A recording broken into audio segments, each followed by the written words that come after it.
Did you know that one of the biggest war movies ever made almost didn't happen?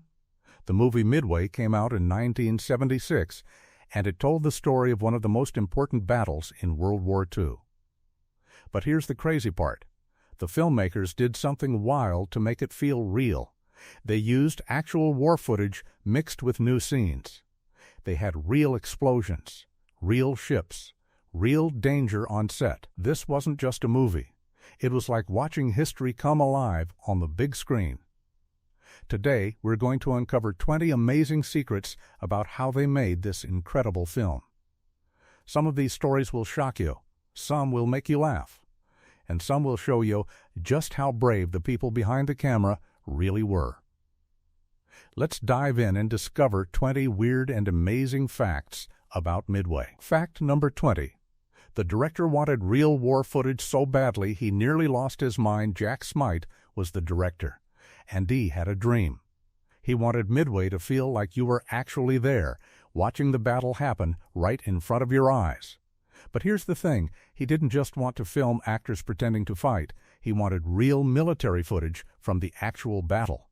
So he went searching through the National Archives. He found film from 1942, the real year of the Midway battle. These old reels showed actual combat, real explosions, real ships being hit, real pilots flying into danger. Jack spent weeks watching these films. He studied them over and over. His team said he became almost obsessed with every detail. He wanted to match the real footage perfectly with what his actors would do on set. The filmmakers printed these old films and combined them with new scenes. When you watched Midway in the theater, you couldn't always tell what was real archive footage and what was newly filmed. That was exactly what Jack wanted. What looked seamless and smooth took months of planning and careful work.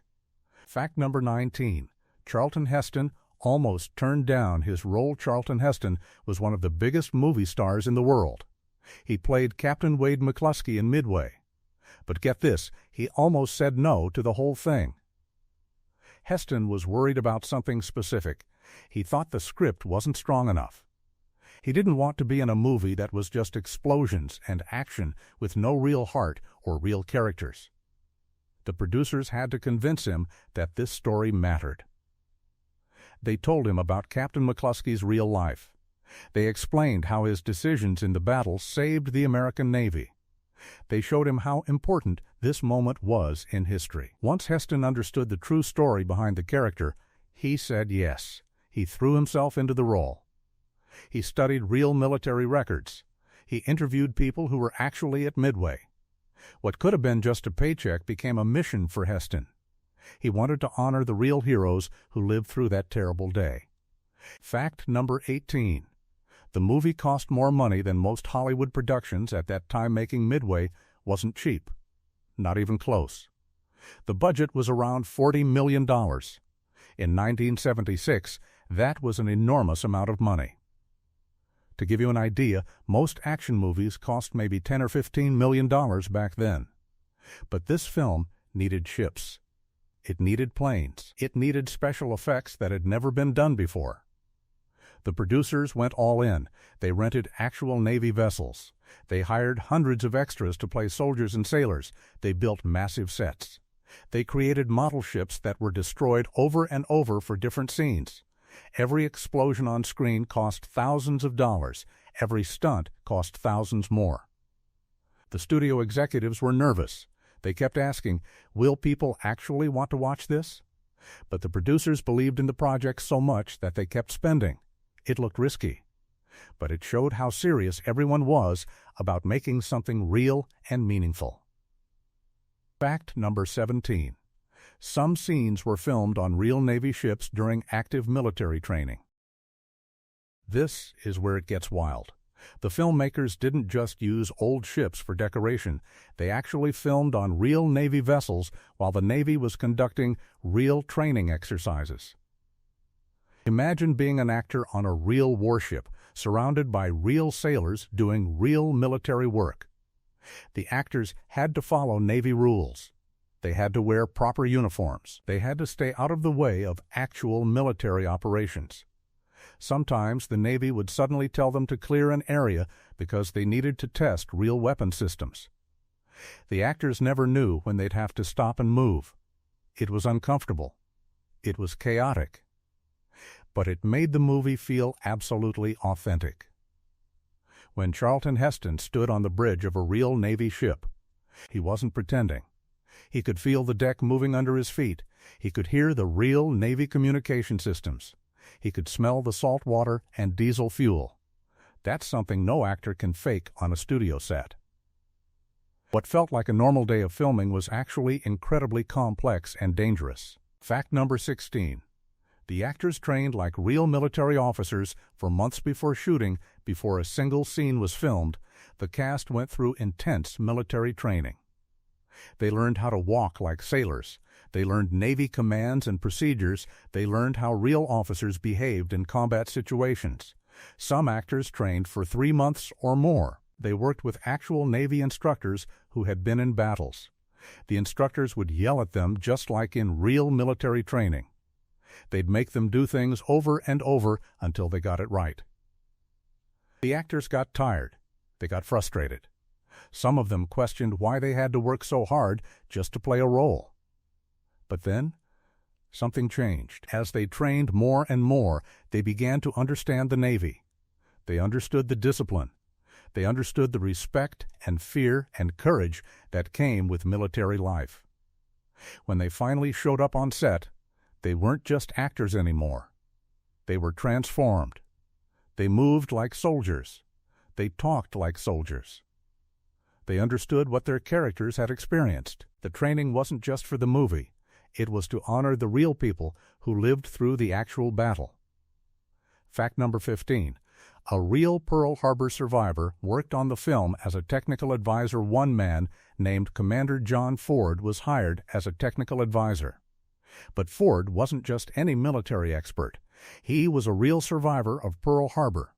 He had actually been there on December 7, 1941, when the Japanese attacked. Ford had lived through one of the worst days in American history. So when he came to Midway to help make the movie, everyone listened to him very carefully. If Ford said something wasn't right, they fixed it. If he said a scene didn't feel authentic, they changed it. Ford would walk through the sets and remember. He'd close his eyes and imagine the sounds and smells from that terrible morning in Hawaii. Sometimes he'd get quiet and emotional, remembering friends who didn't survive. The filmmakers respected him deeply. They knew he had earned the right to judge every detail. When Ford approved a scene, everyone knew it was real and respectful to history. His presence on set was like having a living connection to the past. The actors felt it. The crew felt it. Everyone worked a little harder because they knew a real hero was watching. That wasn't just a technical advisor. That was a sacred responsibility. Fact number 14. The special effects team created explosions that were genuinely dangerous. This was before computer graphics, before digital effects. Every explosion you see in Midway was real. The special effects team would build miniature ships and buildings. Then they'd blow them up. For real, with actual explosives. The team studied old photographs and film of real explosions from World War II. They wanted to match the color and shape and power of real bombs. So they set off real explosives under and around their models. Sometimes the blast was bigger than expected. Sometimes pieces of the model flew in unexpected directions. The crew had to stand far away for safety. Even the director couldn't always predict exactly what would happen. One explosion sent debris flying toward the camera operators. Everyone had to dive out of the way. Another explosion was so powerful it damaged some of the expensive camera equipment. It cost thousands of dollars to fix. But the footage was perfect. It looked exactly like real warfare. The team knew that audiences could feel the difference between a fake explosion and a real one. Your brain knows. Your gut knows. So they risked equipment and money and safety to get it right. What looked like a moment of entertainment was actually an incredible feat of dangerous artistry. Fact number 13. The movie used more film stock than most Hollywood productions' film stock is expensive. The actual film that cameras use to record images costs a lot of money. For Midway, the production team used so much film that the budget almost broke just from buying it. The director Jack Smite wanted to film multiple takes of every scene. He wanted to have choices in the editing room, so he'd do one take, then another, sometimes 5 or 6 times. Each time, they'd be running the cameras and burning through film stock. Some of the big action sequences used hundreds of thousands of feet of film. One battle scene took 3 weeks to film, and they used enough film stock to fill a warehouse. The accountants kept calling with warnings, "You're spending too much on film." But the producers refused to cut corners. They knew that getting the perfect shot was worth the expense. In the end, the filmmakers shot so much footage that it took editors 6 months just to go through it all and choose which scenes to use. What seemed like simple decision-making was actually thousands of hours of careful work and millions of dollars in expenses. Fact number 12. Some of the actors were seasick while filming on real ships. Remember how they filmed on real Navy vessels? Well, imagine being an actor trying to deliver serious dialogue about war and heroism while your stomach is turning and you feel like you're going to throw up. It happened. The ships would rock and sway on the water. The motion was constant. Some actors handled it fine, but others got terribly seasick. They'd be in the middle of a scene, trying to look brave and strong. And internally, they were miserable. One actor had to excuse himself between takes and go lean over the railing. Another actor took medication to stop the nausea, but it made him drowsy, so he had to redo scenes multiple times to stay alert. The directors couldn't yell cut and move to a calm studio. They had to work with the conditions they had. What looked like a calm, professional performance on screen was sometimes an actor fighting their own body's betrayal. The irony is beautiful, actually. Real sailors dealt with seasickness too. So, in a weird way, the actors were experiencing something closer to the truth of naval warfare than they would have in a studio. Fact number 11. The director wanted to show the Japanese perspective too. Here's something that shocked people at the time. Jack Smite didn't want Midway to be a simple story of Americans winning and Japanese losing. He wanted to show both sides of the battle. He wanted audiences to understand that the Japanese pilots and sailors were brave too. They were fighting for their country, just like the Americans. They believed in what they were doing, so the film includes scenes from the Japanese perspective. You see Japanese commanders making difficult decisions. You see Japanese pilots preparing for their missions. You see them as human beings, not just as enemies. This was controversial. Some Americans didn't want to see the Japanese shown as anything but villains. But Smite believed that real history was more complex than that. Real war is tragic for everyone involved. Real soldiers on both sides deserve respect. By showing both perspectives, the movie became deeper and more thoughtful. It wasn't just a patriotic film about America winning. It was a meditation on the cost of war and the humanity of everyone caught in it. That wasn't what people expected from a big action movie in 1976. That was something braver. Fact number 10. An actor broke his arm during filming and kept working. One of the supporting actors, let's call him an unnamed cast member, broke his arm while filming an intense action sequence. He fell wrong during a stunt. There was a crack. Real pain. Real injury. But here's what happened next. Instead of stopping production, the actor wrapped his arm and came back to set the next day. He had more scenes to film. The movie had a deadline. The actor didn't want to let the team down, so he modified how he moved. He worked with the director to adjust camera angles so his broken arm wouldn't be obvious. He filmed scenes mostly from his good side. He gritted his teeth through pain that must have been terrible. The other actors didn't always know he was injured. They'd act opposite him, and he'd be struggling but never showing it. Eventually, the arm healed, and they finished the movie. That actor's commitment became a legend on set. Everyone heard the story. and it inspired others to work harder, endure more, push further. It's a story about dedication, but it's also a story about how movie magic requires real sacrifice. What looked effortless was painful. Fact number 9. The cinematographer used unusual lighting techniques to make combat look realistic. The cinematographer was responsible for how everything looked on camera. He made choices about light and shadow and color that shaped the entire film. For Midway, he decided to use lighting that was less polished and pretty than most Hollywood movies. He wanted it to look harsh, raw, real, so he used bright, unforgiving light that showed every detail.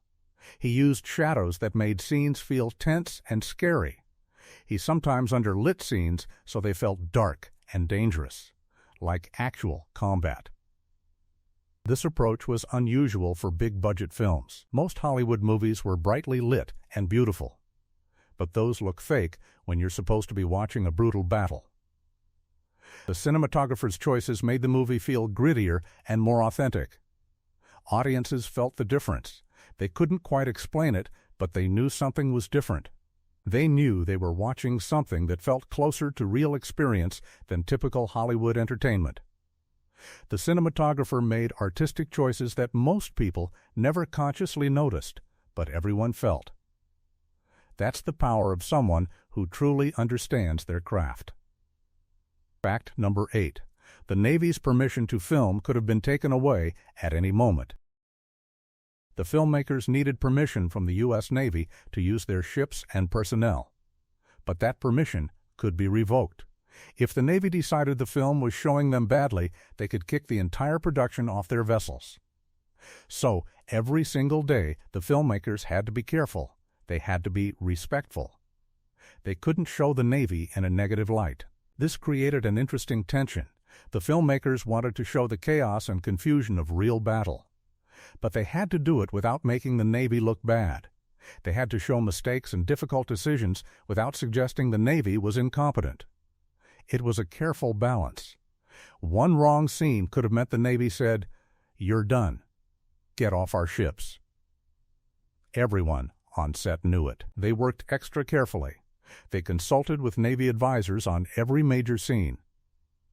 What could have been a conflict between artistic freedom and military approval actually became a collaboration.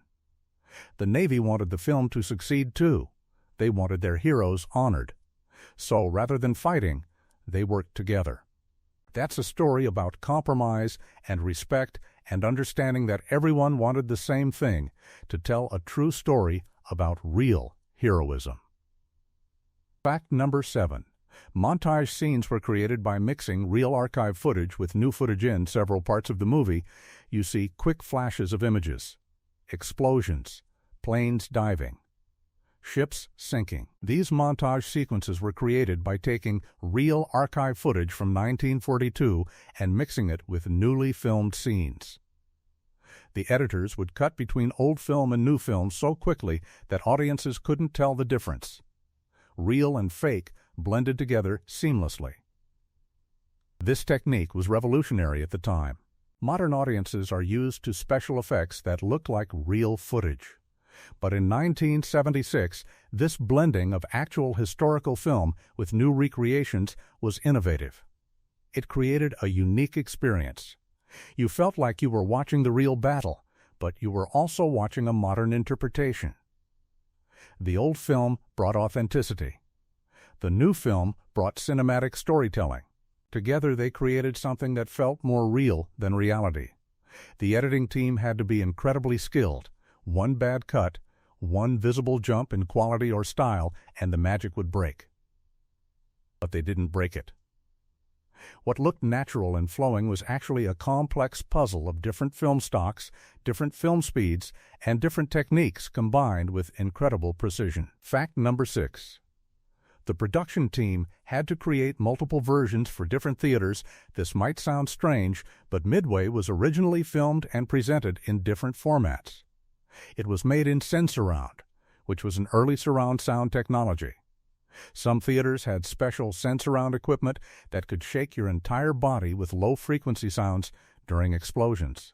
Other theaters didn't have that technology, So the filmmakers had to create different versions of the film. One version had the Sensurround effects. One version was for regular theaters. The Sensurround version was more immersive and intense. When an explosion happened, you could feel it in your chest. Your seat would vibrate. It was like being in the middle of actual combat. The regular version was still incredible, but without that physical sensation. Audiences who saw the Sensurround version talked about it for years. They said they'd never experienced anything like it. But it also meant the production team had to master edit the film twice. They had to make decisions about sound mixing twice. They had to think about pacing and impact twice. What looked like a simple task of making one movie was actually making two different experiences. That kind of detailed work is invisible to most people, but it shaped how audiences felt watching this film. Fact number 5. An entire scene was shot multiple times because the director wasn't satisfied. There's one particular scene where high-ranking officers make crucial decisions about battle strategy. It's a tense, dialogue-heavy scene. Jack Smite filmed it more than any other scene in the movie. He kept saying, "Not quite right." "Let's do it again."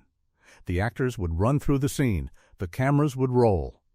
Smite would watch carefully. Then he'd say, "Cut," again. This happened maybe 12 or 15 times. The actors got frustrated. They delivered the same lines over and over. How many times could they possibly need to do it? But Smite was searching for something specific. He wanted the exact right rhythm. He wanted the exact right emotion. He wanted the audience to feel the weight of these decisions, to understand how scared and responsible these men were. On about the 13th take, something clicked. The actors stopped thinking about their lines. They became the characters. Their fear was real. Their desperation was real. The pressure in the room became tangible. Smite said, "That's it. That's the one." It only lasted a few minutes of screen time, but it took hours of work, and that scene became one of the most powerful parts of the film. What looked easy, just act in this scene, required incredible patience and determination to get right. Fact number 4. The studio almost pulled funding 3 times. During production, the budget kept growing. The schedule kept slipping. Equipment kept breaking. Studio executives were nervous. They called meetings. They asked hard questions. Why did this movie cost so much? Why was it taking so long? Why couldn't they just make it cheaper and faster? 3 separate times, the studio seriously considered stopping the project and cutting their losses. The producers had to go to the executives and convince them to keep going. They had to promise that the film would be worth the investment. They showed the executives footage. They explained the artistic vision.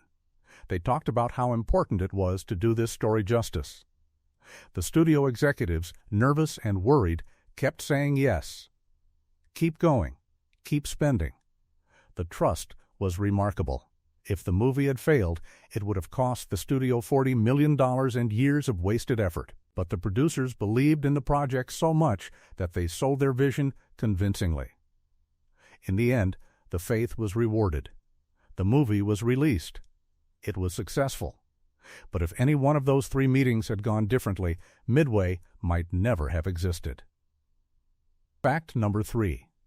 Real naval commanders watched dailies and gave feedback every day. The footage they filmed was developed and shown to a small group of people. This is called watching dailies. For Midway, real Navy commanders would watch the footage and give feedback. They'd say things like, "That's not how a captain would stand on the bridge," or "That communication wouldn't happen that way," or "The uniforms are slightly wrong." It was intense. It was like having your homework checked by your strictest teacher every single day. The actors knew that real military experts were watching their performance. Naval officers who had actually commanded ships were critiquing how they played commanders. It created incredible pressure. But it also created incredible accuracy. The filmmakers couldn't cheat or shortcut anything. They had to get the details right. They had to understand real military procedure. They had to respect the way real soldiers actually behaved. Some directors might have resented this kind of oversight. But Jack Smite and the producers welcomed it. They wanted that expertise. They wanted to be accountable to the people who actually lived this history. By the end of filming, the Navy commanders were impressed. They saw actors who truly understood their world. Fact number 2. The film was released during a specific political moment in America. Midway came out in 1976, exactly 1 year after America's defeat in Vietnam. The country was hurting. Americans felt discouraged. Many people felt ashamed of what had happened in Vietnam. The nation needed something. Something to feel proud about. Something that showed American courage and American determination. And then Midway arrived. It was a story about American sailors and pilots fighting against overwhelming odds and winning. It was a story about bravery and sacrifice and ultimate victory. The film meant something bigger than just entertainment. It meant something about national identity and national pride. Critics at the time noticed this. They wrote about how the film arrived at exactly the right moment in American history. It wasn't cynical or doubting. It was confident and heroic. Some people said the film was propaganda. Others said it was exactly what America needed to see. Either way, the movie tapped into something real and deep in American culture. What could have been just another war movie became a statement about how America saw itself. Timing, as they say, is everything. Fact number 1. The real Battle of Midway changed the entire course of World War II, and the film honors that now. Here's what everything in this entire production was actually about. In June of 1942, the American Navy fought the Japanese Navy in the middle of the Pacific Ocean. It was a terrifying battle. Men died, ships sank. But when the smoke cleared, America had won. That victory changed everything. Before Midway, Japan was winning. They were powerful and confident. They seemed unstoppable. But Midway broke that momentum. It showed the world that Japan could be defeated. It gave American military leaders hope. It shifted the entire war. Without that one battle, World War II might have lasted longer. More people might have died. The whole history of Asia and the Pacific might have been completely different. So when Jack Smite and his team made this movie, they weren't just making entertainment. They were honoring a moment that literally changed human history. They were saying, these men did something that mattered. These men changed the world. Every explosion, every difficult decision on set, every actor showing up sick or tired or seasick, it was all in service of remembering and honoring real people who did real world-changing things. The film isn't perfect, but it's important. And the people who made it understood why. Bonus fact, the sound design required recording new explosions because old recordings didn't exist. Here's a secret that almost nobody knows. For many of the explosion sounds in the film, there was no actual audio recording available. The real explosions from 1942 happened during combat, when nobody was recording high-quality sound. So the sound design team had to create explosions in a controlled way just for the purpose of recording them. They set off explosives in empty locations and recorded the sounds with professional audio equipment. They'd detonate bombs of different sizes. They'd record ships breaking apart in carefully controlled ways. They'd capture metal screaming and water splashing and air being pushed by massive force. These new recordings were then added to the film. So when you hear an explosion in Midway, you're sometimes hearing something that didn't actually exist, a sound created specifically to represent the sounds of real battle. It's not fake exactly, but it's not original archive audio either. It's a kind of middle ground. It's real explosions recorded without the chaos of actual combat. The sound team wanted audiences to feel the impact and power of real warfare without having to rely on historical recordings that were imperfect or incomplete. Old tools, new magic. Modern technology and historical imagination working together to create truth. So there you have it. 20 weird and amazing facts about Midway, plus one secret that almost nobody knows. This movie is about more than just explosions and action. It's about courage. It's about people facing impossible situations and choosing to act anyway. It's about artists and filmmakers and technical experts and military advisors all working together to honor something real and important. When you watch Midway, you're watching thousands of people's dedication. You're watching people who were seasick but kept acting. You're watching people who broke bones but kept working. You're watching people who spent millions of dollars and months of their lives because they believed this story mattered. That's what it means to be an artist. That's what it means to serve something bigger than yourself. The brave sailors and pilots who fought at Midway in 1942 changed the world. And the filmmakers who made Midway in 1976 tried their best to make sure the world wouldn't forget.